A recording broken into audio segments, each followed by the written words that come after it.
What is going on, SoFi fans? Welcome back to Trending Stocks. Today I want to give you a good overview of what is happening with SoFi, go over some of the data points, the technicals, what shorts are doing, and just why right now SoFi is a pretty good buying opportunity in my opinion. So I'm going to go over all that. Make sure you guys hit that thumbs up and subscribe. I always greatly appreciate that.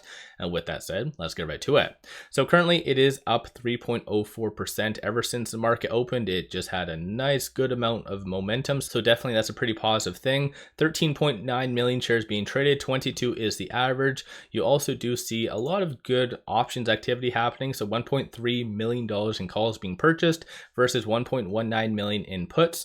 And technically, I guess that works out to be about 52% bullish based on all the options today. And if you are overall optimistic on SoFi based on the calls, so this is all the strike prices, expiry dates, it is anticipated by the end of next week to go between $8 to $9. So over the last couple of videos, that's basically what I've been saying is just it's wedge bound. So if we kind of zoom out and look at this kind of viewpoint, we're just stuck between that 50 and 100-day moving average. So there's going to be a lot of volatility in between, especially considering looking at a lot of the fib levels, with it being at $8.47. It's currently between this S2 and this S1. So 796 is a very strong support and 887 is a strong resistance. So it's just been trading within this range for a while now. So let me know your thoughts on that and give yourself a shout out if you have been buying, selling, holding. What's your kind of take on SoFi, at least in the short term? Number of retail investors have been getting in, and you can tell that based on the momentum indicator, and stochastic is currently at 25. So it's kind of breaking out of the oversold status, but it is bullish. So black line above the red. So pretty good stuff. As far as big money buying, I'll give you an overview of what is happening on the secondary market. So these are all the transactions over $100,000. And based on the bid and the ask, a lot of good buys. So you can kind of tell right here, wherever it says the side is ask, those are buy transactions. So $254,000 and $106,000 for premiums. As far as dark pool, only 2 transactions, so kind of abnormally quiet today for some reason. And when it comes down to dark pool, it's very much linked to shorting. So I'll give you an overview of that. So as of right now, short score is currently 56. Utilization is 27.63%. And currently, looks like percentage free float on loan is 10.17%. But yet the short interest is 13.04%. So this is where there's a very clear indication that there's a lot of naked shorting that is happening. And of course, SoFi is in direct competition to a lot of big brokerages. So it's kind of goes hand in hand a little bit. But right now, shorts are returning 130,000 shares. And the way I interpret this data with shorts returning some shares on a green day, it shows that it's very much justified and that they do see higher highs coming, similar to kind of the options activity as well. 13.02% of the free float is being shorted. 104.97 million shares overall are being shorted. Cost to borrow isn't really much to talk on. So I think this is why it probably does have a lot of naked shorting that's out there, because it's not going to be a squeeze or things like that. But as you can see, cost to borrow average is 0.78%, so very, very small. And as of this morning, it looks like there is more than 10 million shares available if need be to really double down and short. So of course, when it comes down to that component, shorts do have a lot of power, but they're not really wielding it because technically SoFi has been having crazy earnings. And definitely I think that's started to finally sink in, and you can tell that based on the latest analyst ratings. Nothing really new, so I'm not going to update that as of today.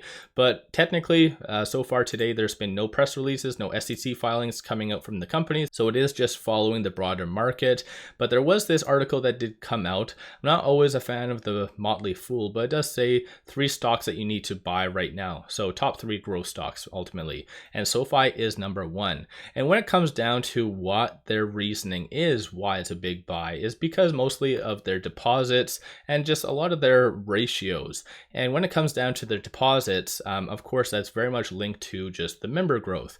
As I've said in the past, obviously it's a very beautiful domino effect. Member growth goes up, you have products go up, and then in turn deposits. And based on this right here, it does show in July there was 7 million visits on SoFi.com, and I believe it was roughly around 4.3 unique new visits. So definitely it's getting a lot of attention from a lot of people. And of course, May and June right here are part of Q2, so not really touching on that. So definitely, I think Q3 onwards is going to be a lot of exciting things for SoFi and its investors. So most likely you're going to see during the next earnings a continuation of the huge amount of deposits, member growth, products, everything else. And when it comes to the PS ratio, it definitely still does show and signal that it's at a huge substantial discount in comparison to a lot of other of its peers. So let me know your thoughts on all of that in the comments below. When it comes down to SoFi, I'll give you an overview of some of the short volume. I know I kind of already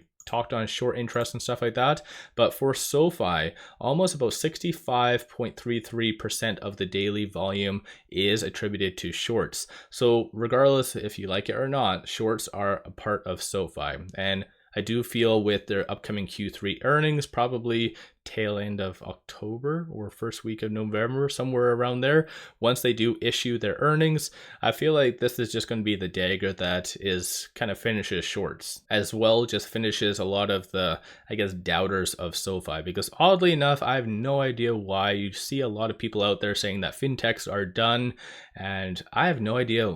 There's not a good argument why SoFi isn't a buy. Some people might obviously try and push it and just say that they have too much risk on their balance sheet, and I kind of disagree. But once again, I am not a financial advisor. You guys always do your own due diligence. So let me know your thoughts on SoFi in the comments below. As far as what I see coming next, like I've said on my last video, I think it was almost 4 or 5 days ago, I do feel that we are going to break this $8.87 mark. The broader market does want to rally, and I think it's just a matter of time before it actually finally does. And once it does actually break out of this kind of resistance point, then it's just a matter of time before $10 and then potentially even that 1180 is reached next. And that's basically so far the 52-week high. So as you can see, 1170 right here. So let me know your thoughts on SoFi in the comments below. Give yourself a shout out if you have been buying, selling, holding, what you've been doing with SoFi in the comments below. Don't forget to hit that thumbs up and subscribe. And with that said,